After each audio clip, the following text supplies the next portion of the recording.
Yeah, name's Lewis Murray from Alnwick, born and bred, and I was 22 to 32 in the 80s. Can you tell me about your social life back in the 80s? Social life, to begin with, in the early 80s, I was married, 2 children. Then after the divorce, started to go out, played football obviously, all the way through the 80s. And also went a lot drinking. But one of my main ones in the 80s was a comedy act with my partner, Mike Didigan. And we did a lot of clubs and socialising with like weddings and christenings and whatever. And that was more or less the 80s as we know it. What got you into comedy? We entered a thing at Butlins called the talent contest, and we won it the first heats. So we then went back for the finals, and we didn't win the final of the whole Butlins, but we got certainly a lot of publicity from it, and we got in the Alnwick Gazette a lot of publicity. Our photographs were in the Gazette as well. So from there, we decided to go clubbing, do the clubs with our act, comedy act, and we've done a lot of gigs around Alnwick Club, Sea Houses, and then we progressed to Newcastle, High Spen, Sunderland, and we had a great 5-6 years of comedy, which was one of my 5-6 years of my life. Brilliant years. In the 80s? Oh, just fantastic. Yeah, just there was a lot of people from outside Alnwick, like Newcastle, Edinburgh even, used to come on bus trips, Durham, and they used to come to Alnwick for a Saturday night. Yeah, all the pubs were absolutely packed, and it was just a great place to be on a Saturday night, was Alnwick. Everything was bouncing, music, entertainment. It was just a great place to be in the 80s, was Alnwick. Yeah. Again, it was just, that music wasn't a big thing then. It was just Michael Jackson, obviously. But again, he was like 70s with the Jackson 5. And he went single, solo. But again, it wasn't music. It was a big thing.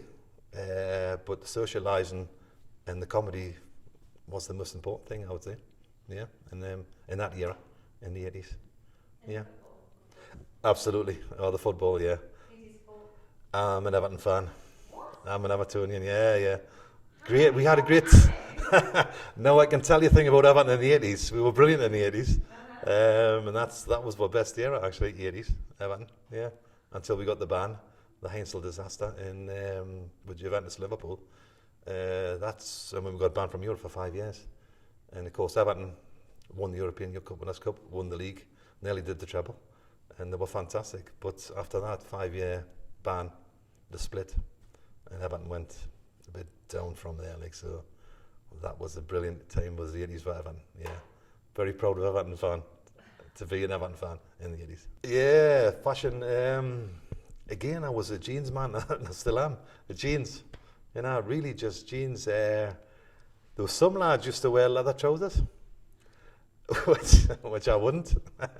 But they used to come in with the leather trousers, and they used to have like the bib and brace, just on a night out in Alnwick, and a bib and brace or leather trousers.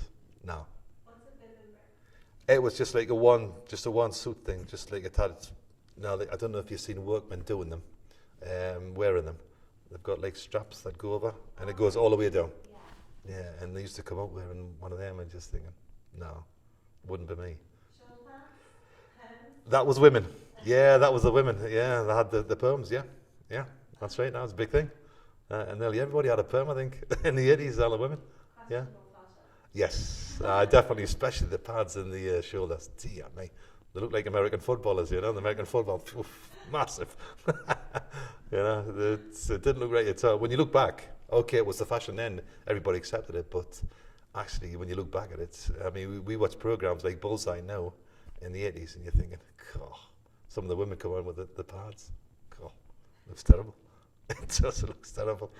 Look right macho, Not very good. But that was the fashion.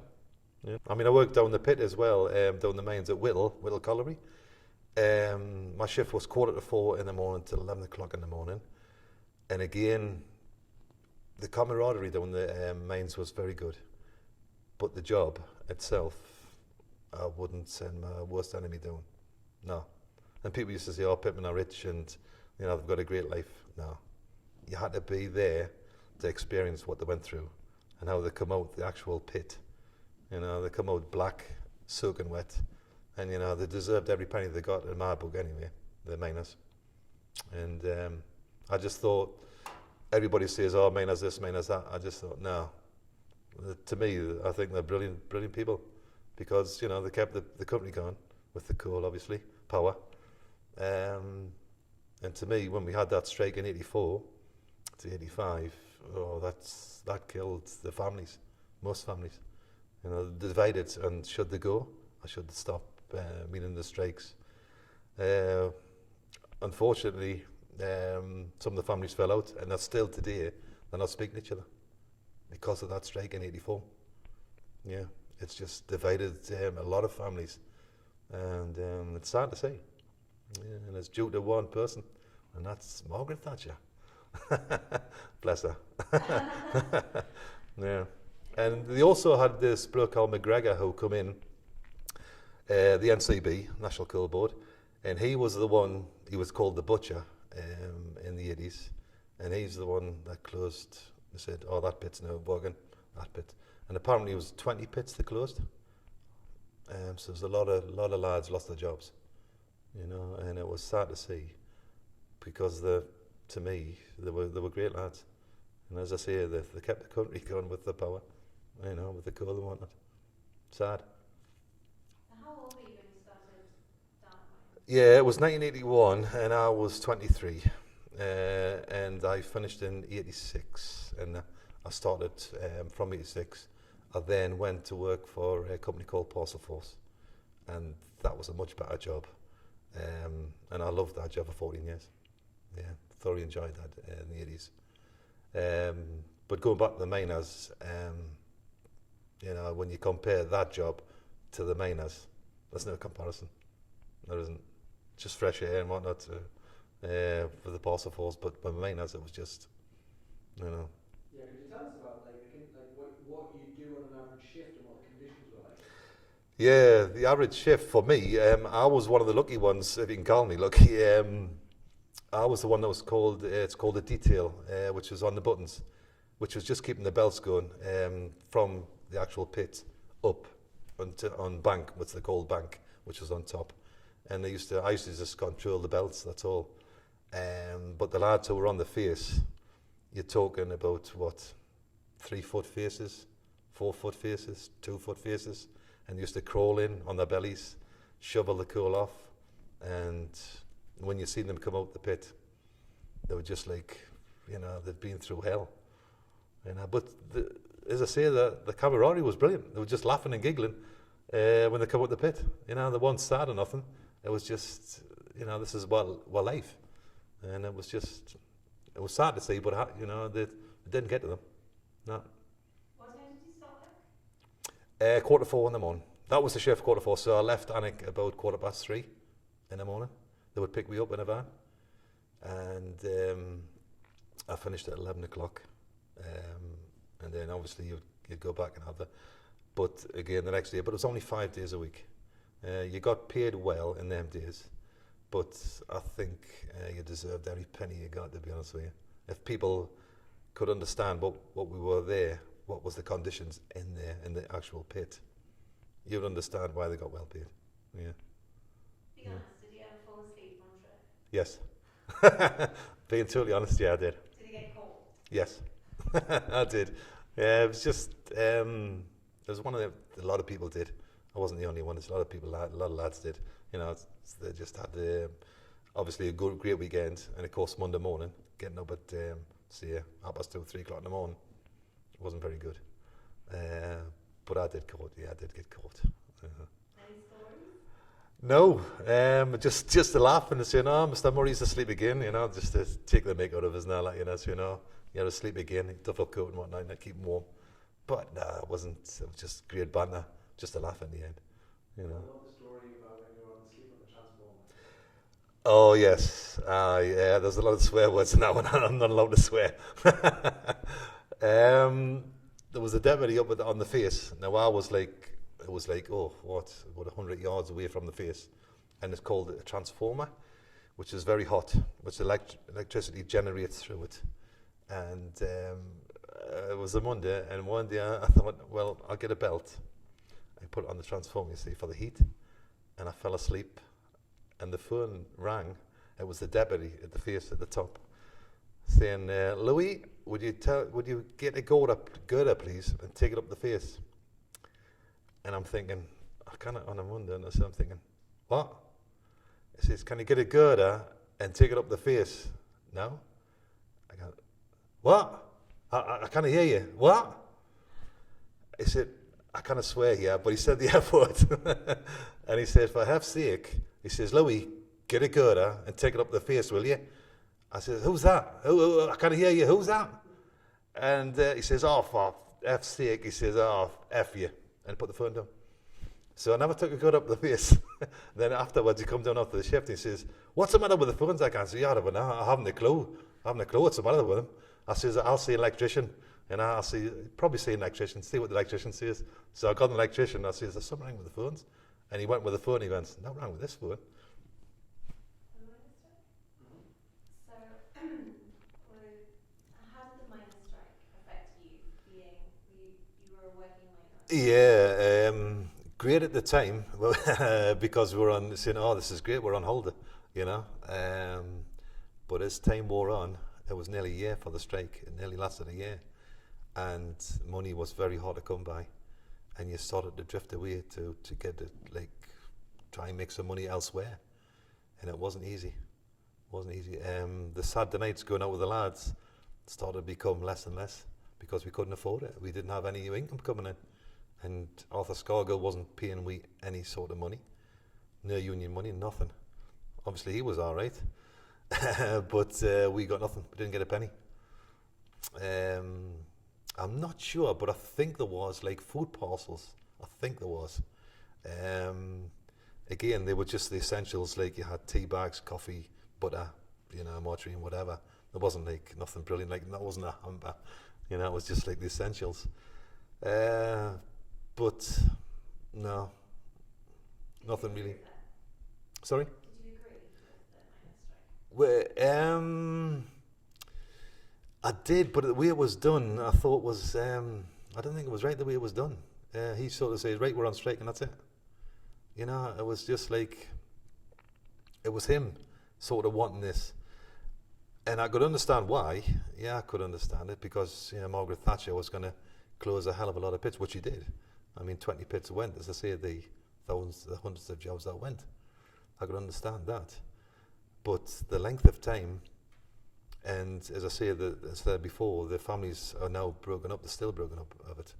You know, they went their separate ways because some of them went to work, some of them stopped on strike. And that wasn't very good. What did you do? Did you ever go across the picket line? Yes, I did. Yeah, I had to. Yeah, unfortunately I did. And I had to. I couldn't survive anymore. You know, obviously I had to pay my mum. I was living with my mum. And I had to pay, you know, the board. She couldn't keep me going on food and whatnot.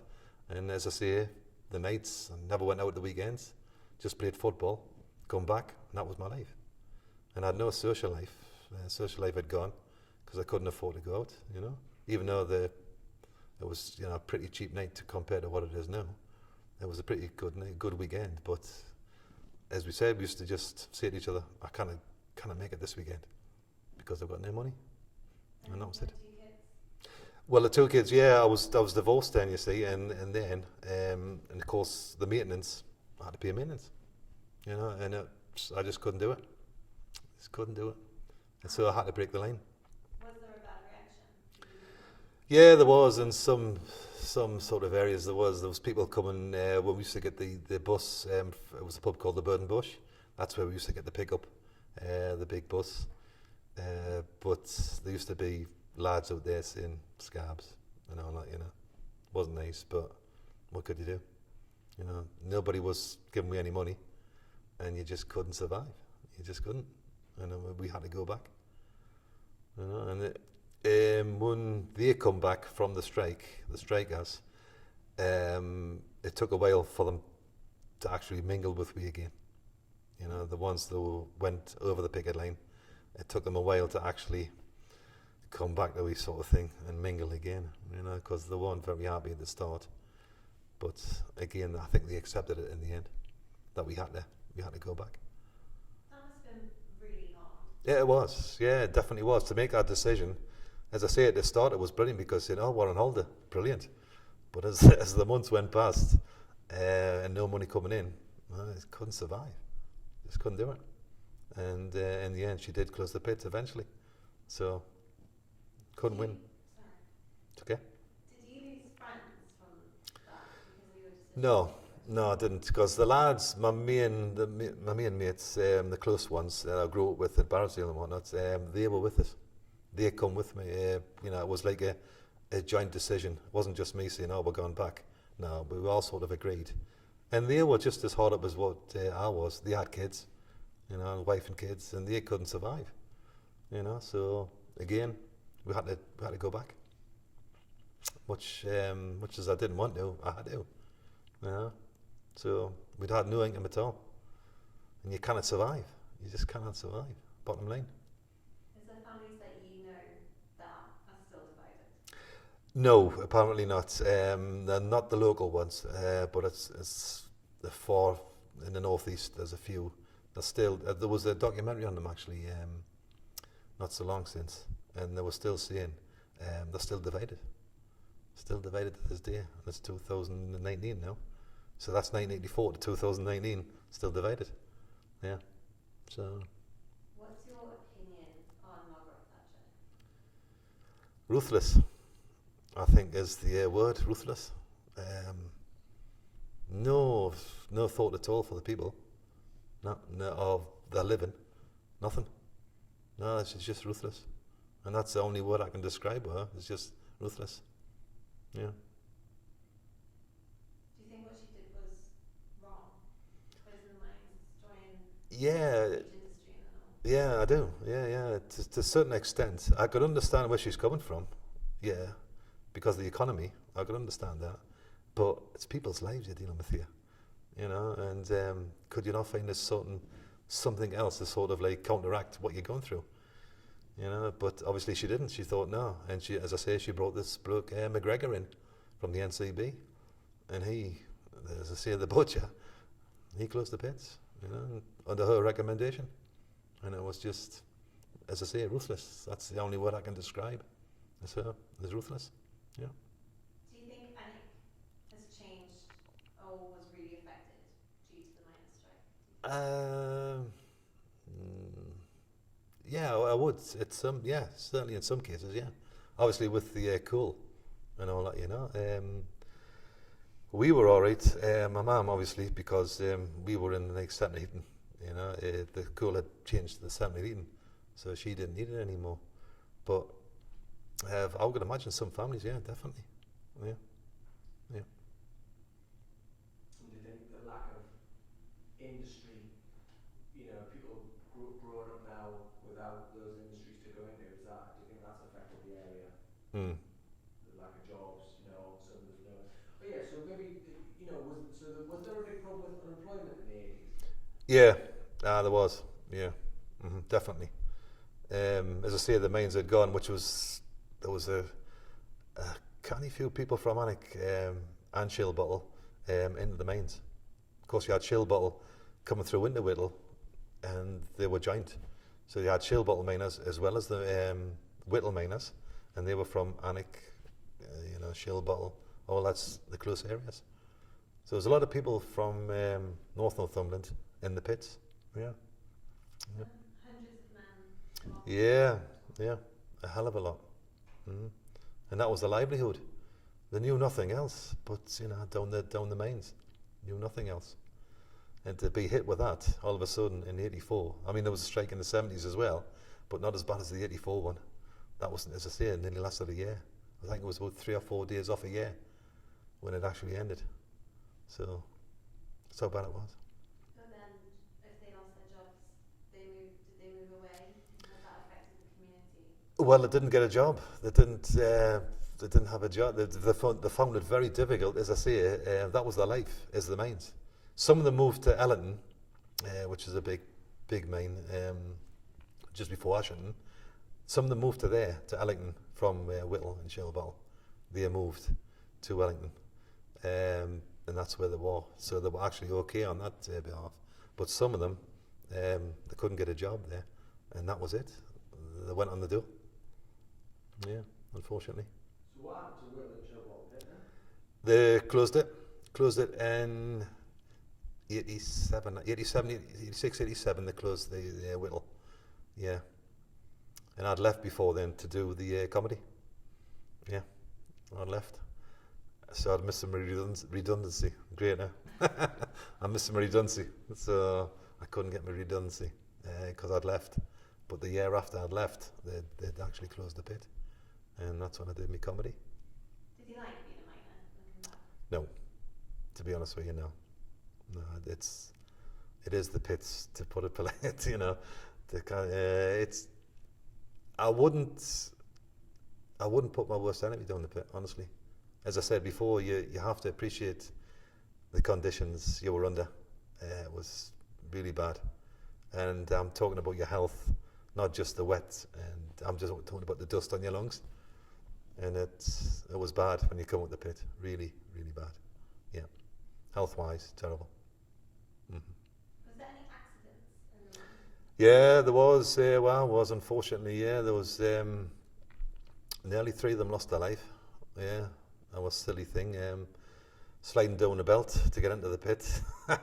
And they actually crashed at the bottom, the 3 of them, just collided in the 3 of them, just one after another, into the actual girder at the bottom.